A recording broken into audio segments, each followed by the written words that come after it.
provide positive role models for our young people, also encourage excellence in the arts, and also, very importantly, manage the expectations of our citizens with regard to recognition for cultural pursuit. In this regard, the Ministry of Community Development, Culture and the Arts is proposing the National Cultural Recognition Policy, which has been approved by Cabinet for consultation. And this policy suggests cultural recognition in 3 different and distinct categories. In the area of cultural awards, there are 9 categories suggested: Best New Artist or Artist or Group, Most Consistent Artist or Artist or Group, Most Innovative Artist, International Breakthrough Artist, Outreach Artist, Cultural Heritage Award, Sustainable Environment Award, Cultural Entrepreneur of the Year, and Champion of the Arts Awards.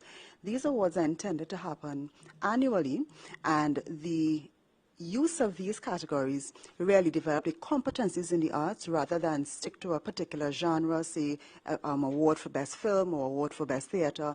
It really deals with the competency-based excellence in our cultural landscape.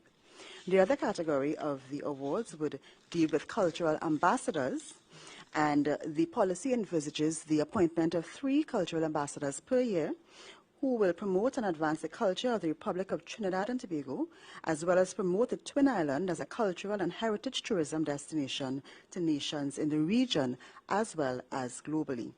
And the chosen persons, as the policy suggests, will enter into a contract arrangement with the ministry, the government through the ministry, and they would have different functions that they would be expected to perform as outlined in the policy. The last category would be the cultural legend, which will be an award to 1 person for the year who has had a long and meritorious career in the arts, someone who has been looked up to by the cultural fraternity and the cultural landscape and citizens in general. And again, that goes along with a slew of responsibilities and also awards to this person. So this has been done to ensure that we have something that citizens can look forward to in the cultural fraternity and also expect and achieve, try to achieve. Time frame for consultation should be within the next 2 to 3 weeks, because we do intend to launch the policy at the CARIFESTA, which is coming up from August 16th to 25th, 2019 in Trinidad and Tobago. And we do intend that the first installation of these awards should take place in the year 2020. So we look forward to sending this out, and we look forward to the media also assisting in pushing this so that we can get these consultations complete in a time frame, and we can appropriately award our citizens who have achieved cultural excellence and allow our young people to have this to look forward to and to aspire to. Thank you. Thank you, Minister Gasby-Dolly. I'll now hand over to Minister Hines, who's going to be providing us with an update on the Venezuelan migrant registration process. Minister Hines. Thank you very much. Members of the media, distinguished citizens of Trinidad and Tobago, as is well known, Trinidad and Tobago has been hosting Venezuelans for over 100 years. There's been movement between the peoples from that country to Trinidad and vice versa. And recently, within recent times, there developed some problems in Venezuela which prompted larger and more sustained numbers of Venezuelans to come to these shores. And the government of Trinidad and Tobago is reacting and responding to this reality, which, of course, we did not create, but by virtue of our geography and our history, we are having to deal with this. The government announced some time ago that in response to this situation, it would seek to have those Venezuelans in Trinidad and Tobago, those who are here, who entered legally and those who entered illegally, to be registered in a very clearly defined process that has been established for that reason. As is well known, a 2-week window for this registration has been established starting on Friday, May the 31st to June the 14th, with an exception for June the 5th, which is a national holiday, Eid al-Fitr. These persons are expected even if they registered initially online, a facility that will be made available to them once we trigger the process, they must come in person to 3 centers that have been established for this reason. The Queen's Park Oval at number 4 Tragreet Road in Port of Spain, the Achievers Banquet Hall at number 2 Addis Drive, Duncan Village in San Fernando, and of course the Caroline Building, Wilson Road, Scarborough, Tobago, because there are Venezuelans situated in Tobago as well. Of course, they must bring along certain essential documents. They must have the completed registration form, whether done online or online at the venue. They are free to do it at the venue as well.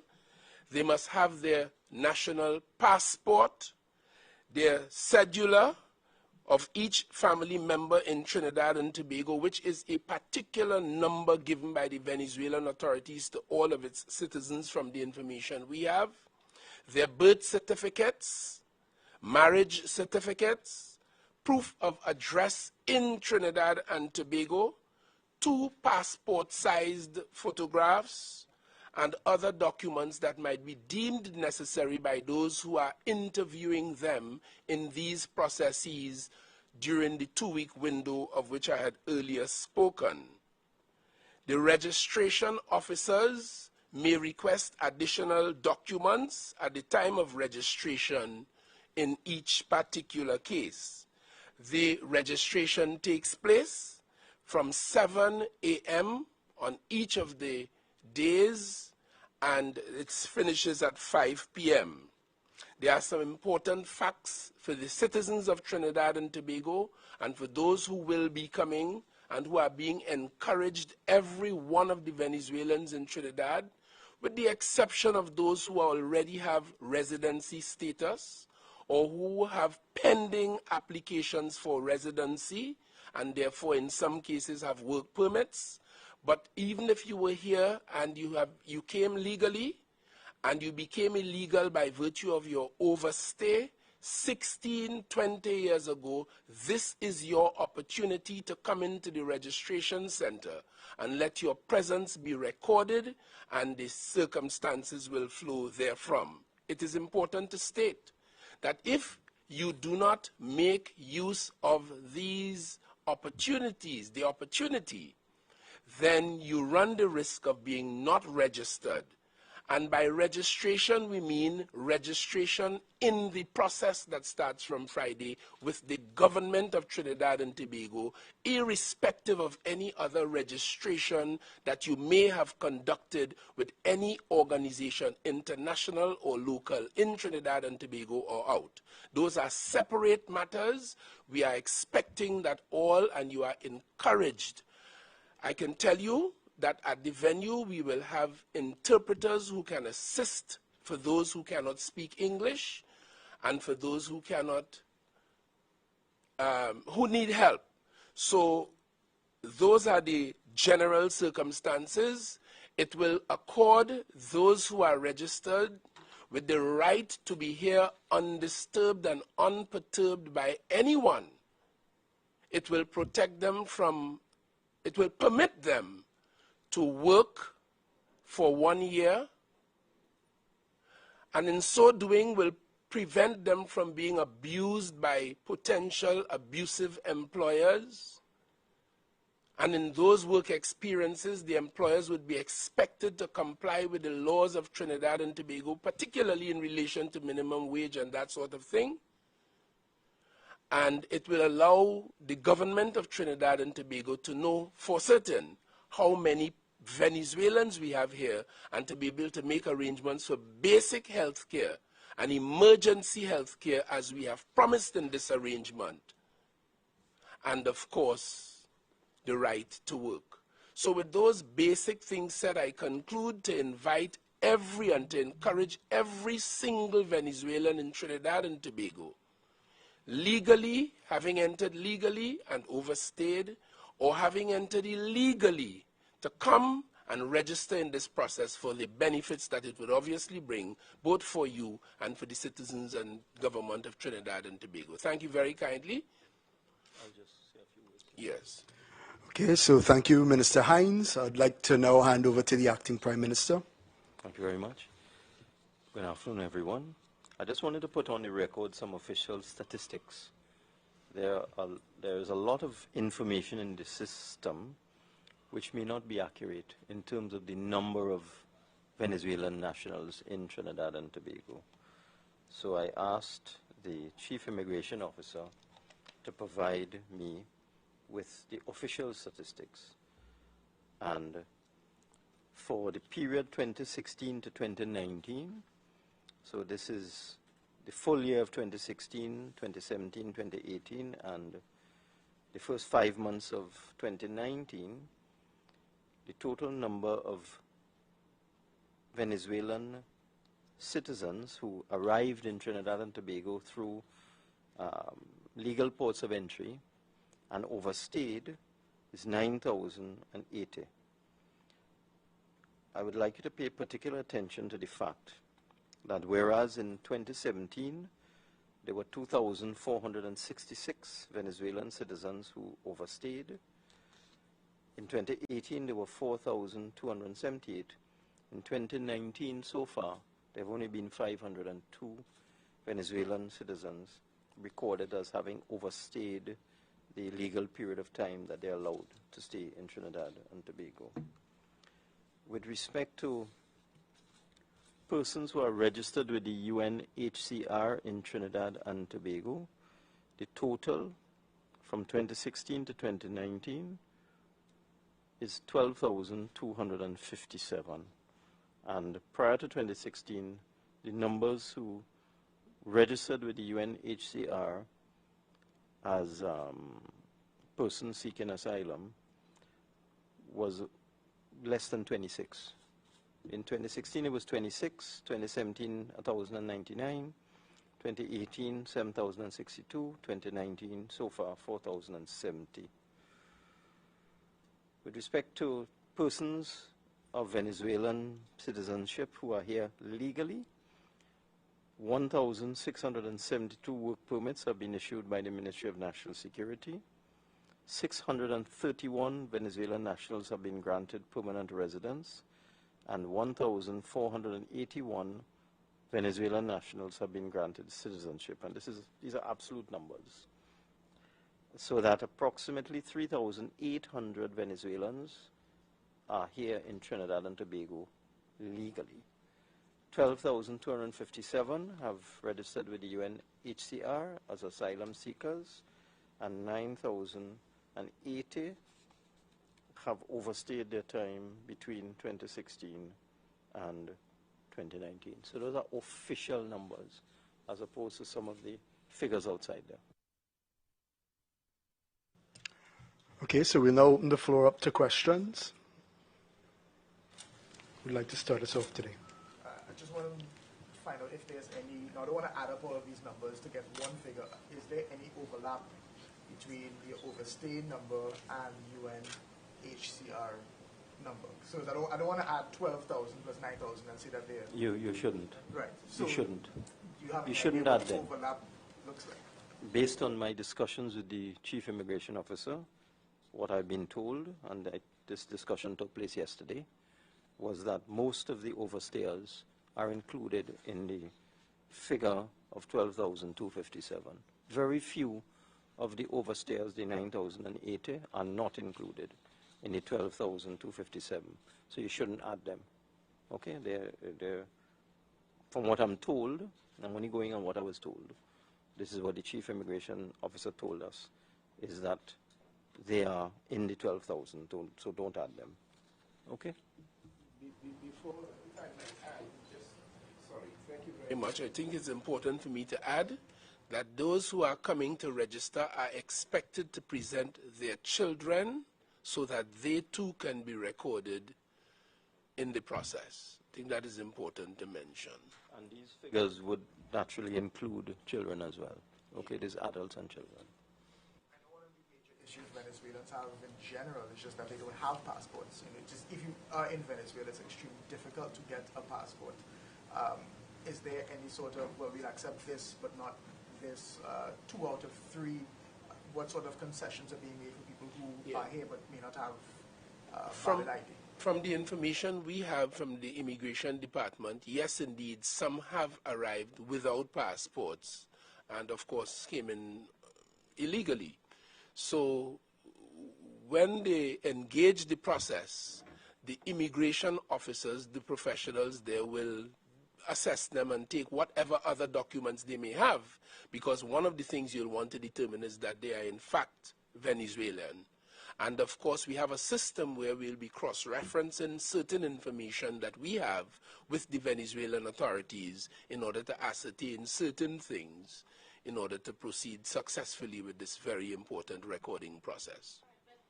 Can you use like an expired passport?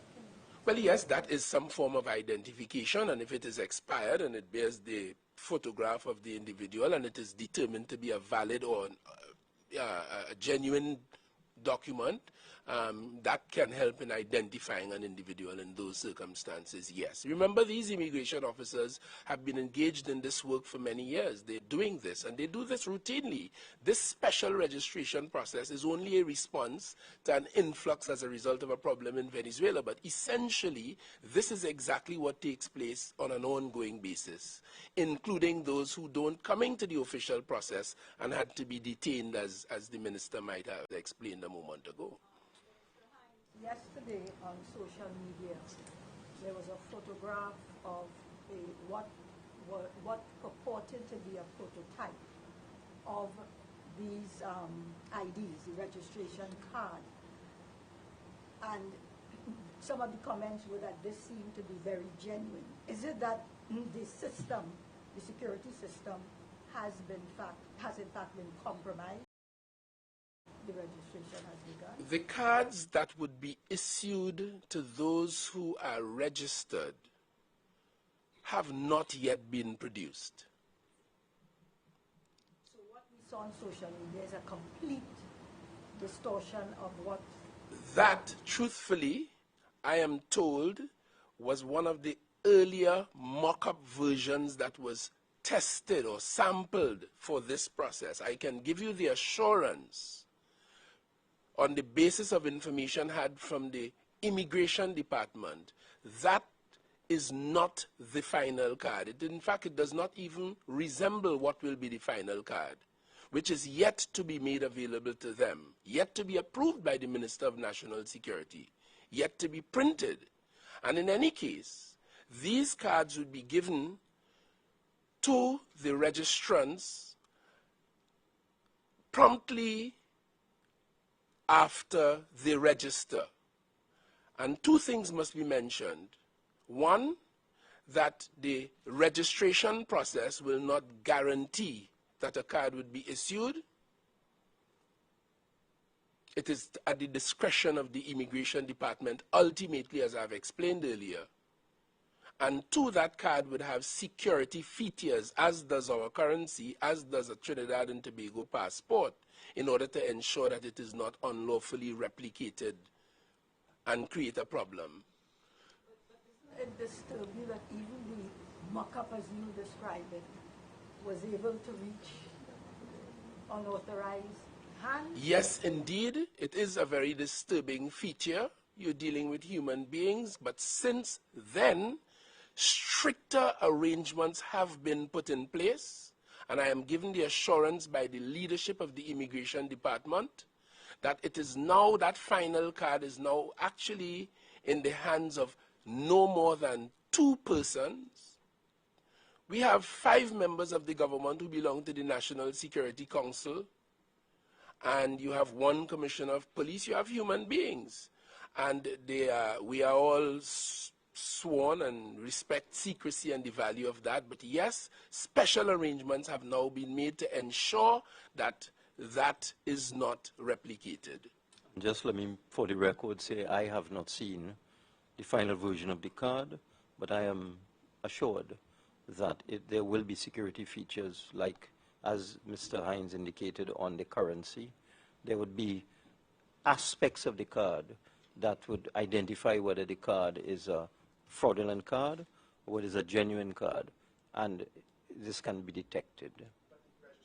It's in 2 days, so is it that it will be ready? I mean, tomorrow's a holiday.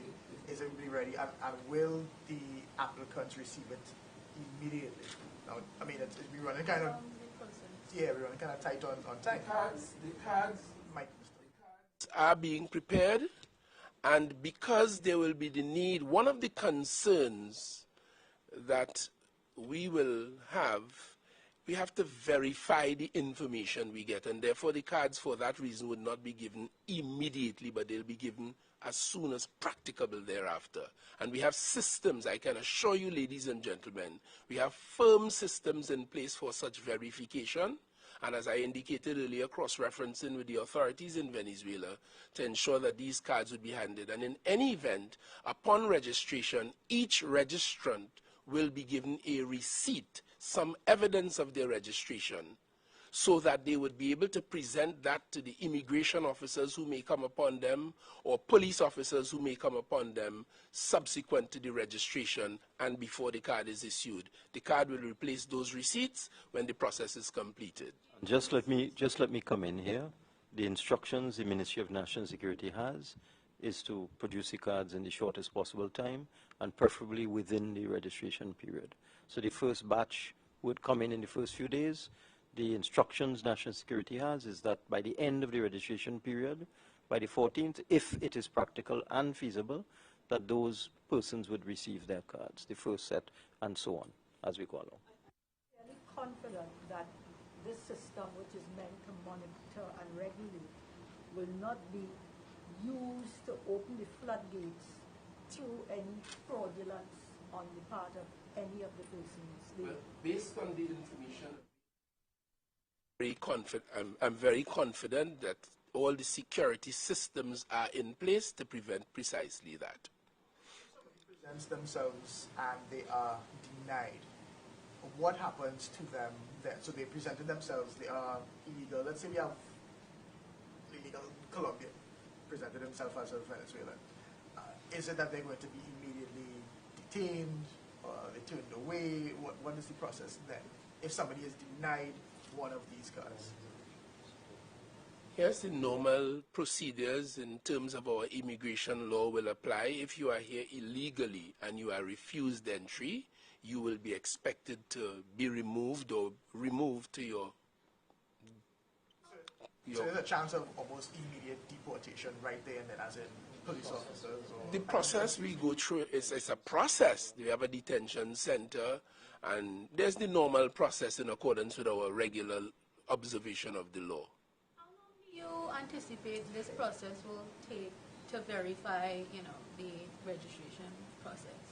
Well, the registration takes place over a 2-week period, and we expect within a couple of weeks of that, the verification should be sorted out. In fact, we're trying to put, well, we have put, and we're trying to ensure that we have swift verification techniques, and in order to speed up that process.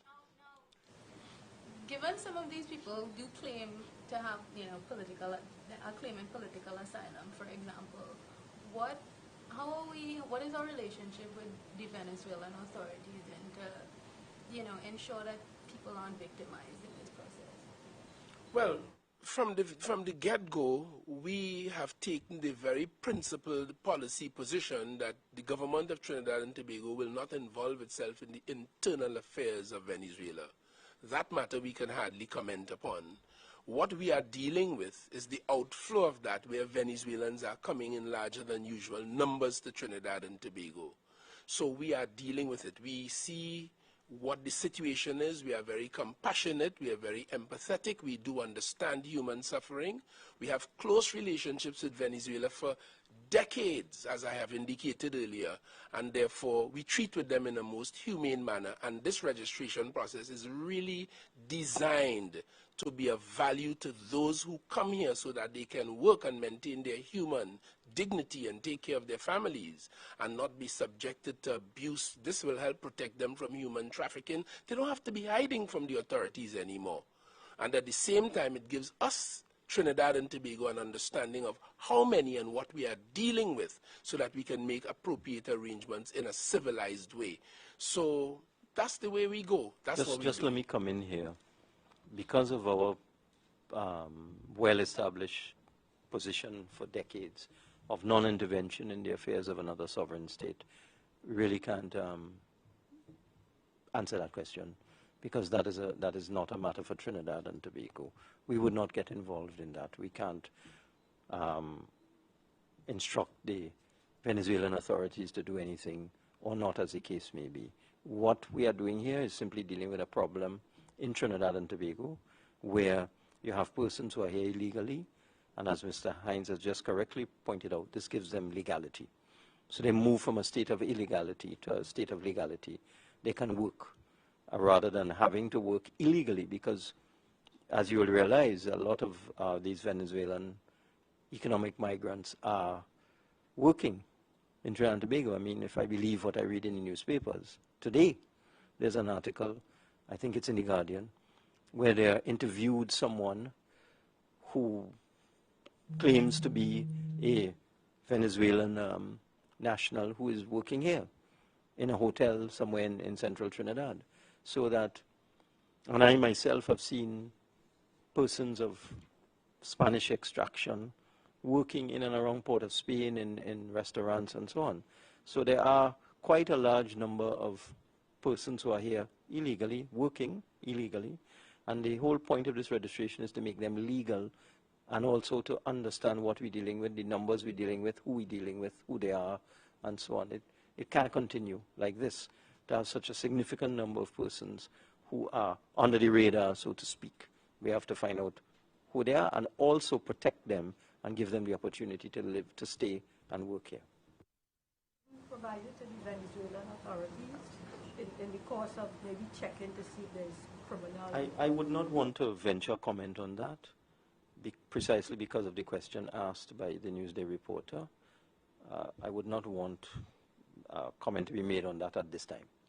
What are the penalties for having a fraudulent card or for presenting? If they do, and that is the tech. If someone presents false documents, or one of the requirements, oh, I see. One of the things is that they will also have to swear a declaration that the information they gave to the immigration officers, the registration officers, would be true and correct.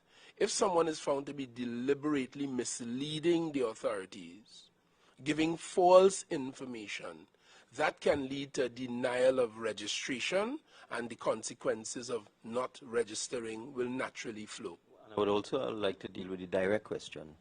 If somebody has a fake card, a counterfeit card, then clearly they have not participated in the registration exercise, and therefore they're outside of the registration exercise, and they then fall into the pool of illegal persons who are here illegally, and the normal process would apply, because they would not have permanent residency, they would not have citizenship, they would not have a work permit, and they would not have a registration card, or they would not have entered legally through a legal port of entry and have a visitor's entitlement to be here. I think it's 90 days.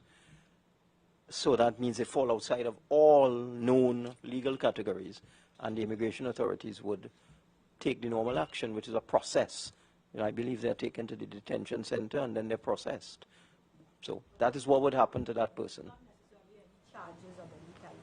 Well, I wouldn't want to comment on that at this point in time. They would just fall into the category of a person who is here illegally, and the normal charges or whatever process applies to them would apply.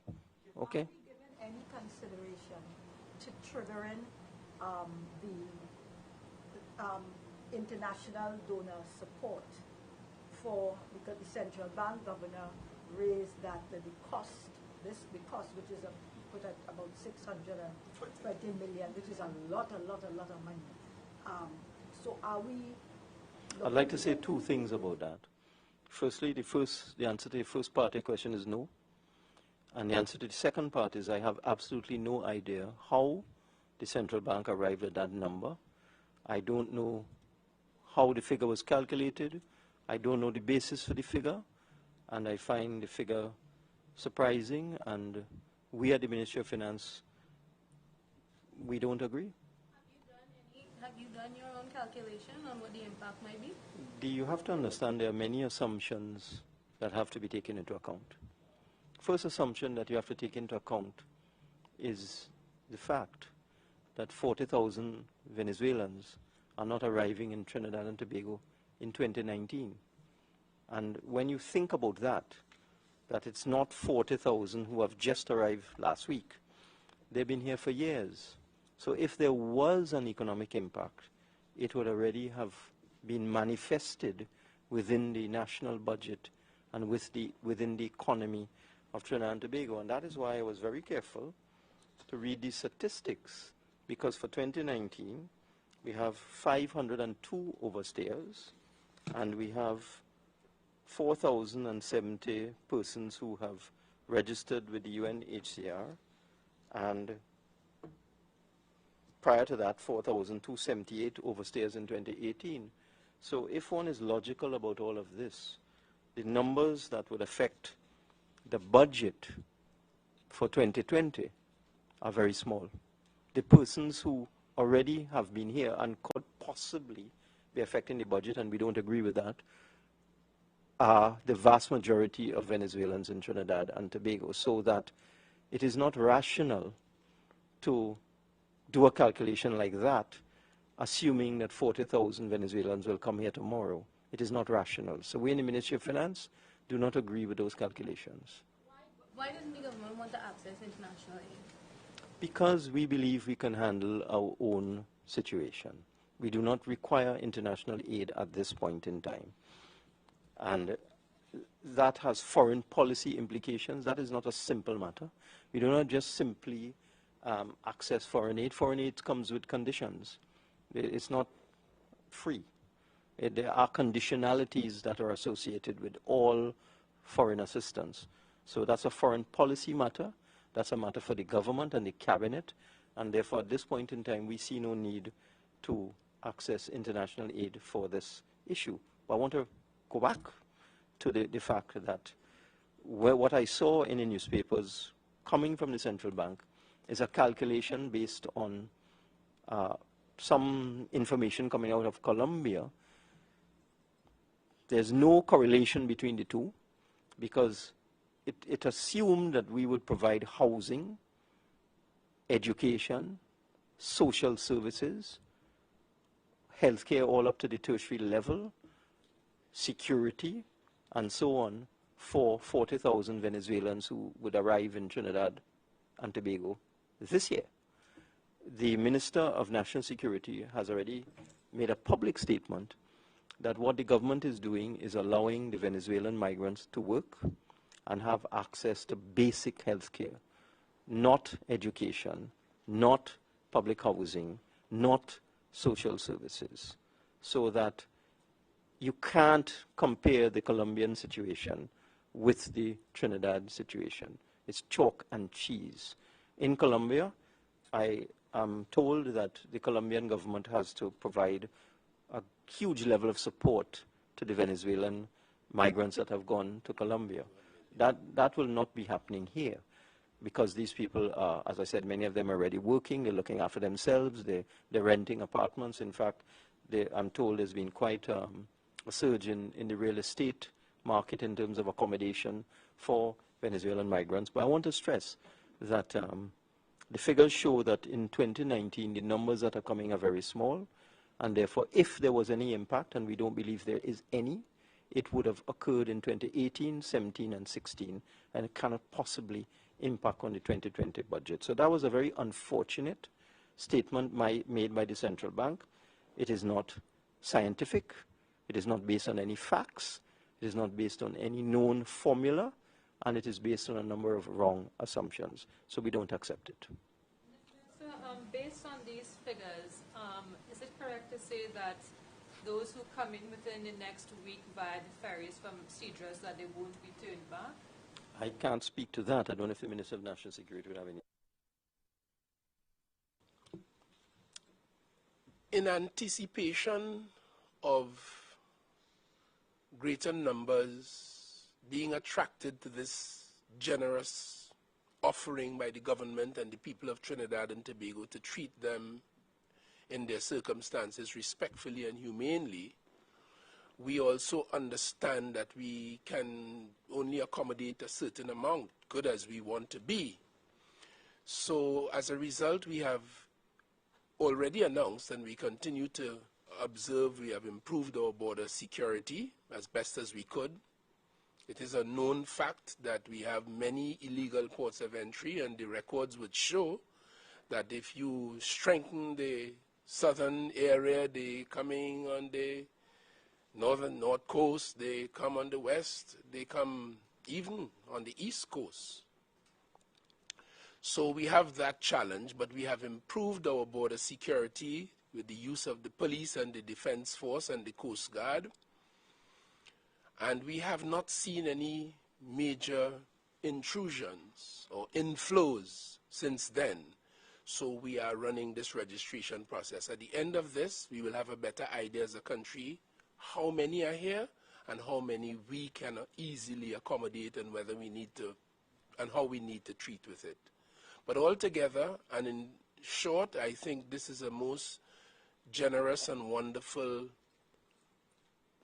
outreach on the part of the government of Trinidad and Tobago, and even as a part of it, I'm very proud of this. I'm very proud as well from the reports I've had that some of our citizens are treating humanely and helpfully with some of the Venezuelans who are here. And we'll conduct this registration process, and on the basis of the facts that we garner from this registration, we'll be able to take more secure policy decisions and come to better positions going forward in these circumstances. I just want to stress that the government is reacting to a problem that we cannot ignore. You can't sweep it under the carpet. You can't pretend it doesn't exist. But on the other hand, as the Honorable Prime Minister has said, we have to look after our own citizens first, so that the primary interest of the government is citizens of Trinidad and Tobago. So and there's no evidence of it, because if you look at the numbers in 2019, the numbers that have arrived is much less than in 2018. Let me just actually give you, yes, legally, yes, let me just give you the numbers, because we need to deal with facts. In 2018, 28,060 Venezuelan nationals arrived legally, and 23,782 departed, leaving 4,278 overstayers. But in 2019 so far, which is in the first 5 months of the year, just 4,842 Venezuelan nationals arrived, and 4,340 departed through legal channels, leaving only 502 overstayers. So with respect to persons coming in through legal ports of entry, the numbers have been reduced drastically in 2019. And then if you do a correlation with the persons who approach the UNHCR, you would also get some idea of persons who may be coming in illegally, because the information we have is that most persons who come illegally, not legally, most persons who come in illegally find their way through the network of Venezuelans already living here to the UNHCR to apply for asylum status, and there are just 12,257 of those. Now, it is only when the registration process is completed we'll really know what the true facts are. But if you do the math, and if you apply some scientific principles to this, it appears that the numbers may not be as many. But we don't know. So we don't know. So we don't know. But what I do know, that the immigration officials have said that the UNHCR has reported to them that as of now, there are 12,257 asylum seekers who would have been persons who came in illegally. And there are 9,080 overstayers, and the assumption is that most of that 9,080, maybe all, are in the 12,257. So we'll only find out when the registration period is over, how many persons are really here, how many persons are you know, have not been detected, but I just wanted to put those numbers in the system so that you'll have some facts. So, is there an agreement with UNHCR that the persons who have registered with them and who may come to register with our registration will not be rejected, or is there some sort of There's no connection, relationship, or agreement of any kind between the government and the UNHCR with respect to these particular people. What the government is doing is registering persons who are here illegally. Obviously, persons who have sought asylum are here illegally. So obviously, every single one of those 12,257 are eligible to register. So they can all register. But there's no relationship between the government and UNHCR with respect to them. with respect to that registration? No, that has nothing to do with this registration. As the minister pointed out, the government registration is simply based on identification, documents, whatever exists. It has nothing to do with any document they may receive from a third party. This third party has nothing to do with this registration. I just would like Yes, to Mr. add Hayes. that I am in congratulatory mode. I recall Dr. Keith Rowley and Prime Minister Motley of Barbados and the Antiguan Prime Minister and a few others, they had CARICOM leaders had a video link conference, and they took a unanimous position, which took a team representing them to the United Nations, and then that team went on to Uruguay to meet with Mexico and a couple other people. All of that at that time to prevent an escalation of issues in Venezuela. And today I would like to congratulate the leaders of the Caribbean for doing that, because as we grapple with the numbers, limited as we've just heard, from factual records, it could have been far worse had there been bombs and bullets flying around in Venezuela. So I'm very proud of the leadership that the region provided to have imposed themselves on a situation that at that time some people felt was heading for the extremities of war. And we are now grappling with the outflow of what is left of all of this, but the situation could have been far worse. And I encourage, as I close on this matter, all those who are here legally or illegally, this is your opportunity to come forward in a very human and civilized process and to be registered and to enjoy the benefits that this process would offer, as distinct from the adverse consequences for failing so to do. Just let me clarify. Persons who are here legally are not required to register, because they will already have either citizenship, work permits, or permanent residency. So persons who are here legally, no, but once you are here, you can register. Once you are here and you don't have citizenship, permanent residency, or a work permit, you can register. The period of time for work permit. Hold on, let me just, I see Ms. Tate is writing down some things. The three categories are work permit, permanent resident, citizen. Okay? I just wanted to, because your colleague was kind of jumping in there. So those are the three categories of persons who are here legally. Okay? And what is the period of time granted for a work permit? Is it not 90 days? No, work permits could be a year. Usually it's a year. Okay? And what is the criteria to obtain permanent residency or citizenship? It's quite complex. It's in the Immigration Act. You have to be here for a long period of time and legally, present yourself to the authorities and so on. Citizenship is even longer. I think with residency, you have to be here legally for about 5 years, and citizenship is 10. But I mean, you can check that in the Immigration Act. Through a legal port, but have neither citizenship, residency, or work permit to register. Wish to remain in Trinidad and Tobago and not be deemed to be an overstayer and get the benefit of this process, then you would have to register. Okay? Does that make that clear? Okay. What about cooperating information with the Venezuelan authorities? I did not speak about that. Mr. Young has said, so if No, we, I did not speak okay, about that. sorry. The government has spoken about cooperating this information with the No, Venezuelan I can't go on hearsay. I can't go on hearsay. So if someone registers, and let's say you're looking to find out if they have a criminal record, the government is going to the Venezuelan authorities to cooperate this. That is a matter of national security. I can't speak about it. I would ask Mr. Hines not to speak about that either. But obviously there are concerns. There will be intelligence information that is already being shared with intelligence authorities across the region, not just Venezuela. You have Interpol, as Minister Hines has pointed out. You have other intelligence organizations, so information will be shared. What has been the reaction of the Venezuelan government to this? Are they, now this is a government that's been saying that, well, no, not everything is as bad as you think. This is the international media. So are they're looking at us doing this and reacting to the situation of their nationals here.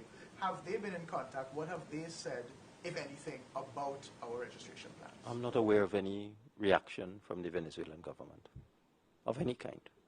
I have no information on any reaction of the Venezuelan government to this registration exercise, and I'm not aware of any reaction. Mr. Carlos Perez, I understand he's in the country. He hasn't presented credentials yet, but I understand he's supposed to present. We are not aware of any reaction from the Venezuelan government, of any kind whatsoever, at all. No comment. For this cultural, I could call them ambassadors, do you have a cost for that program? The overall cost of the entire policy is just under $1 million for the year. It's about 800,000. But the ambassadors themselves will not necessarily be paid, but the contract stipulates what they will have to do, and they will receive a small stipend to be able to assist with that. Minister Hines, you may have mentioned it before, so forgive me, but is there any... Before you continue, I just want to reinforce a point. The government of Trinidad and Tobago respects the sovereignty of all other countries in the world and governments, so we don't interfere in the internal affairs of other countries like Venezuela. So therefore, we would not interfere and seek a reaction from the government of Venezuela. No, I'm just saying, but I want to go further. Since we have a policy of non-intervention, we would not initiate the process. Okay?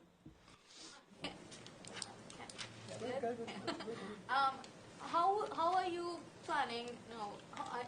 Is there any sort of plan for people who may, be wary, Venezuelan people eligible to register, if they may be wary of, the government, they might think it's a trap, scared to apply. Do you have any sort of contingency plan, way to comfort them? From some of the newspaper reports I've seen reports of that, and this is one of the reasons why we are before you again today. This is one of the reasons why we have put a very seamless registration process in place. This is why we have expended so much time and resources to reach out to them in their language and so on. We encourage them. There is no need for fear. This can only bring benefit. So we encourage every one of them to come out. There's no need to fear. This is Trinidad and Tobago. We're giving you an opportunity to be here lawfully. We're giving you an opportunity to work. We are giving you an opportunity to maintain your human dignity. And there's nothing to fear. So we take the opportunity again to encourage every one of them to come and get engaged in this process for all of our benefit. And just let me clarify, it is most certainly not a trick or a trap or anything sinister at all. It is the opposite. We're simply trying to legalize persons who are currently illegal. We're trying to make something that is wrong, make it right. There's no trap here. We have no sinister motives whatsoever. Shell, this deal that was signed, if we could get some more information. You'll have to wait until the substantive Prime Minister returns to ask him that question. He's coming back at 9:10 p.m. on Wednesday, the 5th of June, which happens to be a public holiday. Do you have any reaction to the criticism that the substantive successive minister of national security, which have come from the opposition, sort of abdicated and... I am the acting Prime Minister. Mr. Hines is the acting Minister of National Security. And the Honorable Prime Minister would not have given us these acting appointments if he did not have confidence in the two of us to handle this matter while he and Minister Young are abroad. We are a team, and we are in contact with them as well. And I am of the view, and the Prime Minister is of the view, that we can handle this matter. So there's absolutely no need. The engagement in Europe is very important, and Minister Young has been leading the discussions with the energy companies. I'm sure you're aware of that. There's an empowered team which is headed by the Minister of Energy, and the other minister on that empowered team is the Minister of National Security, Mr. Young. And then you have various technocrats, and they are the ones who have been in face-to-face meetings with BP, BG, not BG, sorry, Shell, BHP, for months, EOG for months. And they have intimate knowledge of the discussions and the agreements and so on. And therefore, it was important that Minister Young be a member of that delegation. And as I said, the Honorable Prime Minister has the confidence in myself and Minister Hines to handle the matter for the 6 days or so that the team will be abroad.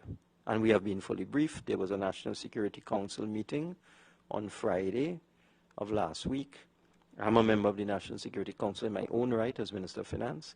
Mr. Hines is also a member of the National Security Council in his own right as a minister in the Ministry of the Attorney General. We both attended the meeting, and there was a full briefing and a full discussion on the registration and the process and the procedures. There was a very detailed question and answer session, and we were both fully briefed on it. And since then, we have both been fully briefed by the immigration authorities and all those involved. So we are fairly confident we can handle it in the absence of the substantive persons. There's also an issue of, as Ria reminded me, a plan, or she accused the government of trying to put the local government elections on the same day as the general elections through change in legislation. Your response? Not true. That is just nonsense. The local government election is due sometime after the 20th of November 2019. The local government election rules are very different to the general election rules. The local government system is governed by an act which insists that there's a mandatory period of 3 years before an election can be called. So unlike the general, in a general election scenario, the Prime Minister can call another general election within a couple of weeks or a day after the general election, so that any time within the 5 years, and there's an additional period of 3 months, a Prime Minister can call a general election, but not so a local. A local, you have to let the 3 years run out, and then you have a 90-day window to call the election. So the local election can only take place from around the 29th of November to around the 28th of February. It can't take place any other time. But the general election would be constitutionally due in September 2020, and then there's the 90-day period after that. So the possibility of the general election, the local election being held at the same time, I'm not the Prime Minister, so that is his call, not mine, but the possibility is remote. And I would say that the leader of the opposition is just saying things that are just ridiculous. I mean, it's ridiculous. Why on earth would there be a general election this year? For what reason? No, I think what she's saying is because of the legislation. The Prime Minister, I have been at the Prime Minister's side when he has said in Parliament and outside of Parliament that elections will be called when they are constitutionally due. Okay, he has made it crystal clear, and that was in the context of this ridiculous allegation about the local government election. He has made it clear, and this Prime Minister has a track record of calling the local elections when they are due. So I see no reason why anybody would want to distort that into some fanciful Nancy story that local election and general election would be held at the same time. That's ridiculous. Is that it for questions? Okay, well, thank you very much, ministers. Thank you very much to the members of the press who are assembled here today, and thank you very much to the listening and viewing audience in Trinidad and Tobago. Have a nice evening. Happy Union Arrival Day, everyone.